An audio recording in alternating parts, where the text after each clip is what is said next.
শেখ হাসিনা বক্তৃতা ভাষণ দিয়েছে কবে? কালকে ৬টা থেকে ৭টার মধ্যে।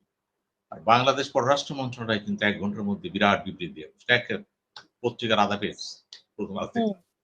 এখন প্রশ্ন হলো হাসিনার ভাষণটা শুনলো কেন সরকার? সরকার শুই না প্রকাশ করে দেয়। সরকার যদি শুই না থাকে সবার হাতে মোবাইল আছে, YouTube আছে, Facebook আছে। এখন কি টিভি লাগে? টিভি দিবেন। ন্যাশনাল টিভি কোন কাজই নেই এখন। এই ভাষণ তো আমি তো দেখলাম যে সমস্ত YouTube এ ভইরা গেছে। আমি তো সেখান থেকে শুনলাম এটা। আমার যেতে হয় নাই তো। আমি তো আইন বিরুদ্ধে কাজ করিনি। কারণ এই ভিডিওতে শুনছে সবাই। আর সরকার যে বিবৃতি দিচ্ছে, আমারও তো আগ্রহ হইছে। এই বিবৃতি দিল কেন? কোথায় লেখা আছে? অর্থাৎ সরকার আমাকে প্রমাণ করলো, তুমিও পড়ো, তুমিও পড়ো। তো সরকার যে বিবৃতি দিল, দেখেন এখানে কিন্তু আমার একটা সরল প্রশ্ন। বিবৃতি কেন দিলেন? আপনি অনুরোধ করেছিলেন, তারা শুনে নাই। তারা আপনাকে জানিয়ে দিয়েছে যে ওই ভাষণের সাথে আমাদের সম্পর্ক নাই, আমরা ওন করি না। এটা অন্য প্রাইভেট সেক্টরের ব্যাপার, আমরা জানি না। তখন তো বোঝা উচিত ছিল যে আপনাকে তারা ডিসওন করলো। এরপর একজন ভাষণ দিল, এরপর আবার এটা বললেন কেন? এখন আপনি কি করবেন? আপনি শুধু রিকোয়েস্ট করে যাবেন না? আর লিখিয়ে যাবেন খালি। এইখানেই প্রশ্ন দাঁড়াইছে যে ডাক্তার ভাই বলতেছিলেন, আসলে বলতেছিলেন কথাগুলো যে এই ধরনের মানে কি বলে নমনীয় ভাষায় কথা বলে ডিপ্লোমেসি করা যায় না। রাষ্ট্র চলে না। চলবে না। এই ভাষণ কত লোক শুনছে আমি জানি না। কিন্তু সম্ভবত গ্রাম বাংলায় বা ঢাকা শহরে দোকানে, দোকানে চা খাইতে, খাইতে মানুষ এটা শুনছে। তখন অ্যারেস্ট করতে পারলেন না? মানা করতে পারলেন না? এই ভাষা শুনতে আসছো কেন? কোথায় গেল তথ্য উপদেষ্টা? উনি যেতে পারে না? এই যে ভাই বলে দিয়েছে শুনবেন না? আপনিও তো শুনছেন। সবার আগে আমি বলবো যে আপনারাও তো শুনলেন। আপনারা শুনলেন কেন? আপনারা শুনবেন, পাবলিক শুনলে দোষ হয়ে যাবে। আবার প্রতিবাদ করবেন। ওই প্রতিবাদ করলেও দোষ হয়ে যাব। এটা না। জিনিসটা হচ্ছে স্পষ্ট নীতিমালা। আমি লক্ষ্য করতেছি একটা বিষয় যে প্রধানমন্ত্রীর তথ্যমন্ত্রী যেকোনো কারণেই উনি কিন্তু উনার কিন্তু সীমিত করে হয়েছে। তথ্য উপদেষ্টা কথা বলতেছেন, অনেক প্রতি সপ্তাহে কথা বলতেছেন, তথ্যমন্ত্রী চুপ। একটা মন্ত্রণালয় কিন্তু এভাবে চলতে পারে না। এই যে ডায়াতে চলে গেছে কিন্তু। প্রত্যেকটা মন্ত্রণালয়ের ব্যাপারে কিন্তু একটা অ্যাডভাইজার। পররাষ্ট্রমন্ত্রী কথা বলতেছেন, পররাষ্ট্র উপদেষ্টা আছে। এতে করে হয় কি জানেন? কাজের অসমতা দেখা দেয় এবং প্রবলেম হয়ে যায়। পররাষ্ট্রমন্ত্রীর ৩ জন মন্ত্রী কি দরকার?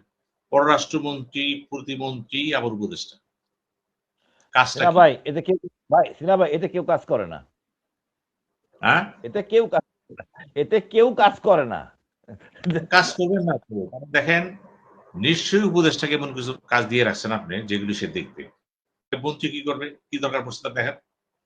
এইভাবে এখন তারেক রহমান চিন্তা করতে হবে যে মন্ত্রী পরিষদ পুনর্গঠনটা করার সময় লক্ষ্য রাখতে হবে যাতে একই কাজে ২ রকম না হয়ে যায়। সংস্কৃতি মন্ত্রণালয় আছে, আবার উপদেষ্টা সেখানে আছে। কাজটা কি? উপদেষ্টার কথা কি সচিব শুনবে না মন্ত্রী কথা শুনবে? এই যে দেখেন আমি আগেই বলছি এই ধরনের দ্বৈত শাসন চলতেছে কিন্তু। কেন চলতেছে? তারেক রহমানকে যারা ভুল বুঝাইছে এখন তো আপনি ৫ মাস ৬ মাস হয়ে গেছে বুঝতে পারতেছেন তো। আপনি সেই কাজটাই করেন।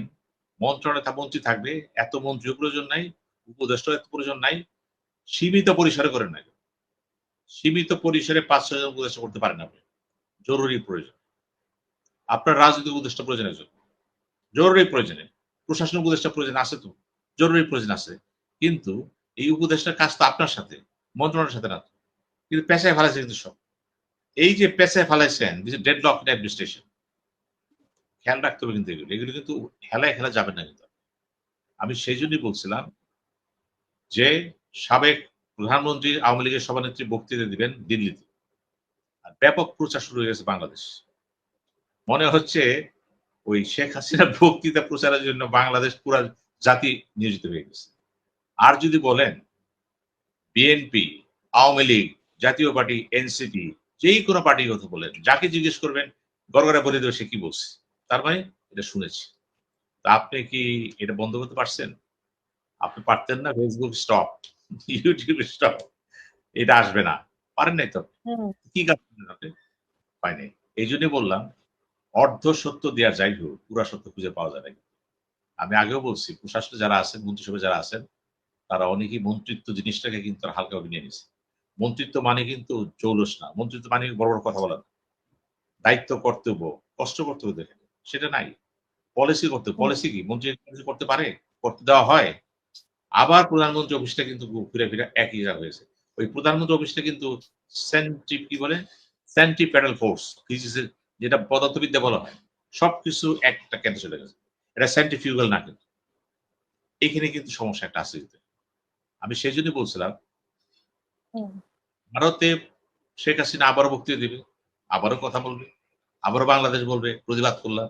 এই যে প্রতিবাদ করার ভিতর দিয়ে বাংলাদেশ সান্ত্বনা হচ্ছে। আক্তার ভাই, প্রতিবাদ করার মধ্যে দিয়ে যে যুদ্ধে জড়িয়ে হয়ে গেলাম। কিছু করতে হবে না। এখন কি করবে? এখন দীনেশ ত্রিবেদীকে ডাকবে না আবার পররাষ্ট্র উপদেষ্টা? যে আমি তো বলেছিলাম, আপনার কথা দিয়েছিলেন। উনি আপনি বলবে আমি শুনলেন কি না কেন? হুম। না উনি এক করে বলছেন, কেন আমি বলেছি আপনি শোনেন নাই? আমাদের রণদীপ যশওয়াল কি বলেছে? সেটা আগেই বলে দিয়েছে আপনাকে। আমি কি করতে পারি? শেষ। আপনি যেহেতু জানতেছেন যে আপনার প্রতিপক্ষ একটা বড় রাষ্ট্র। একই স্টেট কথাবার্তা বলি। এখানে সামনে বড় রাষ্ট্র। এবং তার সাথে কথাবার্তা বলতে গেলে আপনাকে অনেক ইকুয়েশন করতে হবে কিন্তু। আপনি গায়ের জোরে চলবে না তো। গায়ের জোরে বিপ্লব করতে পারেন, রক্তপাত করতে পারেন। But to run a state is something different. Jio politics বা পলিটিক্স যখন বড় রাষ্ট্র কথাবার্তা বলে হিসাব আছে কিন্তু এখানে।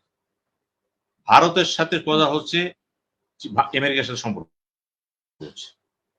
হচ্ছে। তারা যদি আবার একটা মঞ্চে এসে যায়, বে অফ বেঙ্গল নিয়া, আপনার করার কিছু নাই তো। চীনের বিরুদ্ধে লেগে গেছে তারা। আর চীনের অ্যাম্বাসেডর ওইদিকে কথাবার্তা বলতেছে। বরং ভয়ংকর কথাবার্তা বলতেছে। তারা বলতেছে রোহিঙ্গাকে যদি টাকা পয়সা না দেয়, আমরা দিয়ে দিব। তারা বলতেছে বাংলাদেশ যদি কেউ হস্তক্ষেপ দেয়, আমরা সহ্য করব না।